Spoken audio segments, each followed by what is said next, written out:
Cukup Rasulullah sallallahu alaihi wasallam bersabda di hadis yang sahih, "Man shalla al-fajr fi jama'ah faka'annama qama al-laila kullahu." Barang siapa yang salat subuh berjamaah dapat pahala seperti salat sepanjang malam. Dan saya yakin tidak ada di antara kita yang mampu salat sepanjang malam. Tapi dengan ikut salat subuh berjamaah dapat pahala sepanjang malam. Dan ada salah satu juga yang sangat dijaga oleh Rasulullah SAW, sunnah qabliyah subuh. Banyak orang yang melalaikan, padahal pahalanya luar biasa. Raka'ata al-fajri khairun minad dunya wa ma fiha. 2 rakaat subuh itu yang dimaksud sesudah azan sebelum salat lebih baik daripada dunia dan segala isinya. Ini sunnahnya, apalagi yang wajib.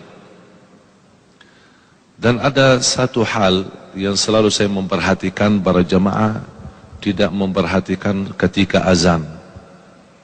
Muazzin berazan, banyak yang sibuk megang HP-nya atau sibuk berbicara dengan temannya atau diam di tempat di masjid tapi tidak mengikuti muazzin.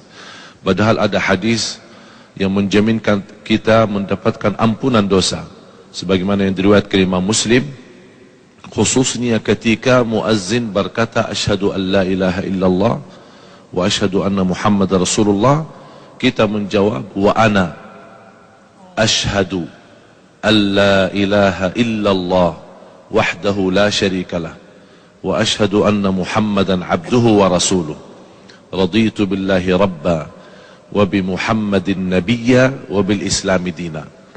Beda sama yang kita kenal, raditu billahi rabban wa bil islami dinan wa bi Muhammadin nabiyya, itu biasa, itu zikir biasa. Tapi yang kalau dalam azan ketika muazzin selesai kalimat syahadat sebelum masuk hayya 'alas salat, ini hadis diriwayatkan Imam Muslim. Sebelum masuk kepada hayya 'alas salat, kita langsung berkata, artinya wa aku bersaksikan, wa ana asyhadu an la ilaha illallah wahdahu la syarikalah wa asyhadu anna Muhammadan abduhu wa rasuluh raditu billahi rabba wa bi Muhammadin nabiyya wa bil islami dina. Terbalik, ghufira lahu ma taqaddama min dhanbih, diampuni oleh Allah Subhanahu wa taala dosa lalu. Dan ketika selesai azan la ilaha illallah, kita langsung jangan lupa salawat kepada Nabi Muhammad SAW, baru doa azan. Banyak orang yang suka doa azan tanpa salawat, padahal Rasulullah SAW bersabda, man qala hina yasma'ul adhan thumma salla alayya, di riwayat Imam Bukhari, bersalawat kepadaku. Jadi fantas kalau kita memulai Allahumma salli ala Muhammad wa ala ali Muhammad, Allahumma rabb hadhihi ad-da'wati at-tamma was-salati al-qa'imah ati Muhammadan wasilata wal fadila wa ba'athu maqam Mahmud alladhi wa'adta innaka la tukhliful mi'ad. Tambahan innaka la tukhliful mi'ad di luar sahih Bukhari, tapi disahihkan dan dihasankan oleh sebagian besar ulama. Innaka la tukhliful mi'ad. Apa yang kita dapat?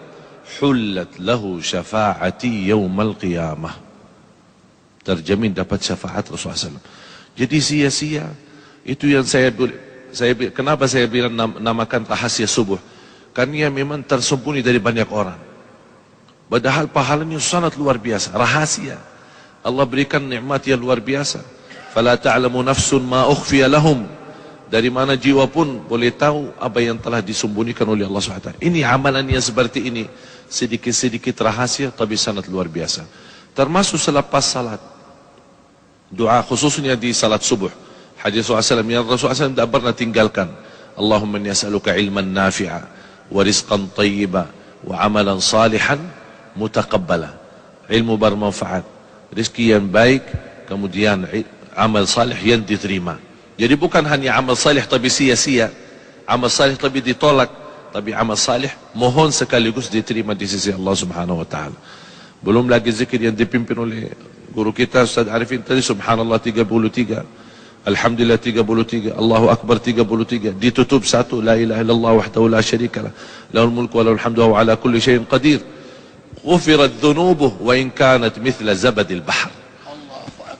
Berapapun dosa kita diampuni Allah SWT. Inilah amalan yang sederhana, rahasia, sedikit, tapi subhanallah pahalanya sangat luar biasa. Yang terakhir, salah satu rahasia yang saya harap semua jamaah menjaga, karena sangat luar biasa amalannya dan sangat dahsyatnya apa yang kita akan dapat balasannya. Adalah yang saya boleh namakan sedekah subuh. Sedekah subuh. Kenapa saya bilang sedekah subuh? Karena setiap subuh sebagaimana di hadis yang diriwayatkan Imam Bukhari dan bahkan hadis muttafaqun alaih, setiap subuh ada dua malaikat berdoa. Allahumma a'ti munfiqan khalafa wa'ti mumsikan talafa. Setiap subuh malaikat berdoa, ya Allah berikan pengganti dan barakah bagi orang yang berinfak.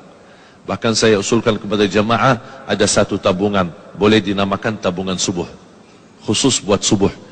Wallahi demi Allah jamaah sekalian, tidak ada yang menjaga amalan ini secara rutin. Berapapun dia isi tidak masalah, tapi rutin. Istri bunia, bapa bunia, anak bunia, cucu bunia, supir kita bunia, pembantu kita sudah bunia, masing-masing bunia satu. Biasakan mereka mengisi tabungannya di setiap lepas subuh, karena di situ dapat doa malaikat. Bukan hanya doa malaikat, bahkan ada lagi doa Nabi Muhammad SAW. Burika li ummati fi bukuriha. Di riwayat lain, Allah membarik li ummati fi bukuriha. Berkahi. Saya kenal satu orang punya hutan, Allah Maha tahu bagaimana besarnya hutannya. Saya berikan itu amalan, tolong jaga. Subhanallah, Allah berikan banyak kemudahan sampai dia bisa tuntas dan lunas utangnya. Luar biasa amalan sedekah subuh menjadi salah satu amalan yang rutin, walaupun sedikit-sedikit tapi istiqamah. Karena Allah paling cinta amalan hamba sedikit-sedikit tapi istiqamah. Sedekah itu di situ akan disertai doa malaikat. Allahumma a'ti munfiqan khalafa. Itu yang harus kita selalu hadirkan. Bukan hanya menjadi sebuah kebiasaan, tapi menghayati luar biasa. Di situlah akan terasa perubahan. Tidak sampai 1 minggu 2 minggu, Anda akan banyak merasa banyak perubahan luar biasa. Dari segi rizki, dari segi ketenangan, dari segi fikiran, bahkan dari segi ibadah. Begitu luar biasa sahabat Rasulullah SAW. Seperti Abu Bakar radhiyallahu anhu, bagaimana Rasulullah SAW bertanya, siapa yang bersedekah subuh ini? Abu Bakar jawab saya. Siapa yang silaturahim orang sakit? Jawab Abu Bakar saya. Siapa yang... Selalu Abu Bakar radhiyallahu anhu selalu duluan. Sampai kata Umar Khattab radhiyallahu anhu, saya tidak sanggup lagi untuk melawan berbuat kebaikan berlumba-lumba dengan Abu Bakar Siddiq radhiyallahu anhu. Ada yang menjelaskan oleh ahli tafsir, masyhudah bacaan kita disaksikan. Di riwayat tafsiran malaikat menyaksikan. Saya dapatkan satu hadis yang sahih. Kalau biasa kalau hari kerja ada namanya shift gantian ya. Ada orang berapa jam terus shift malam shift. Ada malaikat juga ternyata juga punya kerja shift. Jadi kapan mereka malaikat yang bertugas malam sama malaikat yang bertugas pagi bertemu di salat subuh. Jadi tukar. Udah selesai tugas malam salat subuh. Jadi malaikat salat subuh itu hadir. Paling ramai salat subuh. Malaikat malam sama malaikat pagi. Malaikat pagi yang baru turun ikut salat subuh. Malaikat malam selesai salat subuh baru naik bawa laporan malam. Terus menerima kerjaan baru oleh malaikat pagi. Oleh karena itu inna Quran al-Fajr kana mashhuda. Malaikat pun hadir. Oleh karena itu kita merasa rauhaniyah kita, batin kita lebih nikmat ketika salat subuh. Dan saya ingin lain kali kalau imam salat subuh tolong lebih panjang lagi biar kita bisa nikmat.